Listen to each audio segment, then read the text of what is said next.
Imaginez une immense montagne perdue au milieu du désert. À son sommet, d'épais nuages recouvrent les rochers. Le tonnerre gronde, des éclairs traversent le ciel. Une fumée impressionnante s'élève vers les hauteurs. Au pied de cette montagne se tient tout un peuple, le peuple d'Israël. Quelques semaines auparavant, ces hommes et ces femmes étaient encore esclaves en Égypte. Mais Dieu les a délivrés par l'intermédiaire d'un homme, Moïse. Ils ont vu les plaies frapper l'Égypte. Ils ont traversé la mer Rouge. Ils ont marché dans le désert. Mais désormais, une nouvelle étape commence. Dieu ne veut pas seulement libérer son peuple, il veut établir une alliance avec lui.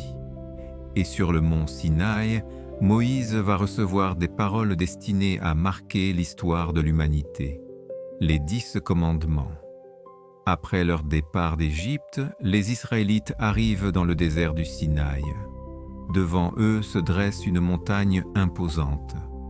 Moïse monte alors vers Dieu. Le Seigneur lui rappelle ce qu'il vient d'accomplir pour Israël.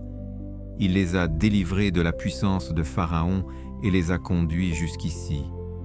Mais cette liberté implique désormais une responsabilité. Israël est appelé à écouter Dieu et à garder son alliance.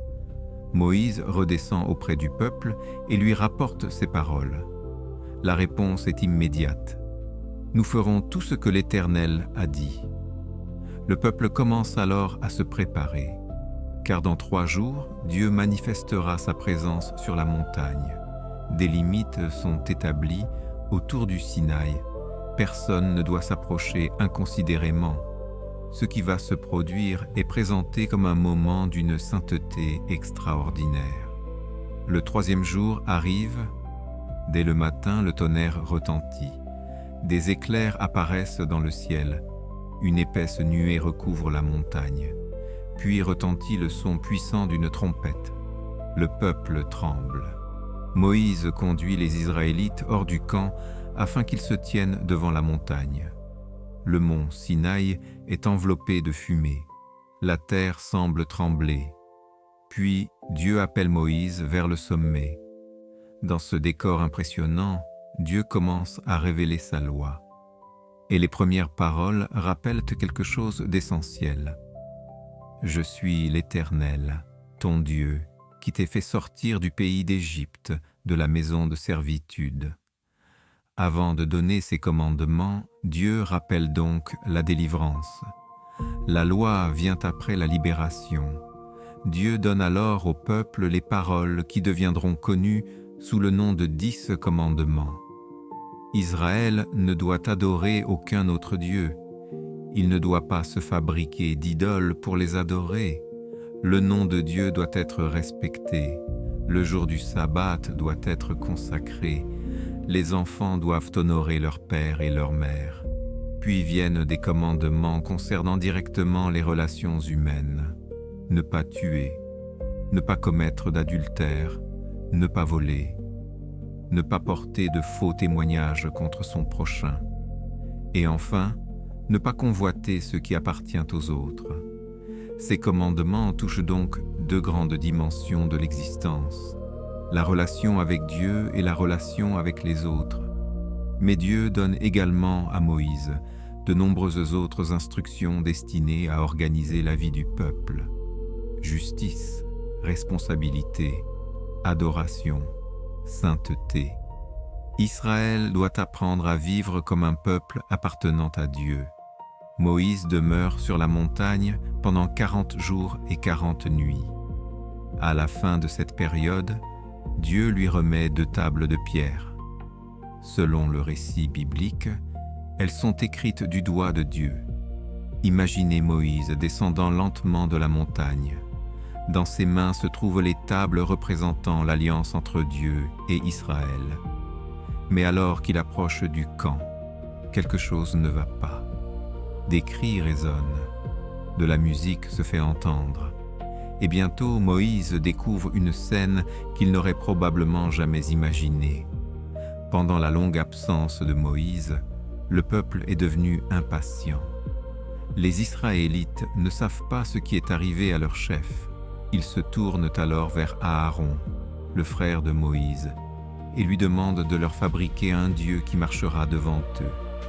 Aaron récupère des bijoux en or, il fait fondre le métal, et un veau d'or est fabriqué. Le peuple commence à lui offrir des sacrifices et à célébrer devant cette idole. L'ironie est immense. Alors que Moïse reçoit sur la montagne les commandements interdisant l'idolâtrie, le peuple viole déjà l'alliance au pied même du Sinaï. Lorsque Moïse découvre le veau d'or, sa colère éclate. Il tient les tables de pierre dans ses mains, puis il les jette au pied de la montagne. Les tables se brisent. Ce geste devient l'image visible d'une réalité spirituelle. L'alliance vient d'être brisée par le peuple. Mais l'histoire ne s'arrête pas à la colère. Elle devient également une histoire d'intercession. Moïse se tourne vers Dieu. Il prie pour le peuple. Israël vient pourtant de commettre une grave infidélité peu de temps après avoir promis d'obéir. Moïse demande néanmoins à Dieu de faire grâce. Cette partie du récit révèle l'un des rôles les plus importants de Moïse. Il n'est pas seulement celui qui transmet les commandements. Il se tient également entre Dieu et le peuple en intercédant pour Israël.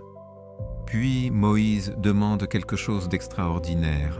« Fais-moi voir ta gloire ». Dieu lui répond qu'aucun homme ne peut voir pleinement sa face et vivre. Moïse est alors placé dans le creux d'un rocher, tandis que la présence de Dieu passe devant lui. Et Dieu proclame son caractère, un Dieu compatissant, miséricordieux, patient, riche en bonté et en fidélité, mais qui ne considère pas le mal comme insignifiant. Justice et miséricorde apparaissent ainsi ensemble. Dieu demande ensuite à Moïse de tailler 2 nouvelles tables de pierre semblables aux premières. Moïse remonte sur le mont Sinaï. Une nouvelle fois, il demeure devant Dieu pendant 40 jours et 40 nuits. L'alliance est renouvelée. Les paroles des commandements sont inscrites sur les nouvelles tables. Puis Moïse redescend vers Israël. Mais cette fois, quelque chose a changé. Après avoir passé tant de temps dans la présence de Dieu, le visage de Moïse rayonne. Les Israélites sont impressionnés et craignent même de s'approcher de lui. Moïse doit couvrir son visage d'un voile après avoir parlé au peuple. Les nouvelles tables sont conservées. Plus tard, elles seront placées dans l'un des objets les plus sacrés de toute l'histoire d'Israël, l'Arche de l'Alliance.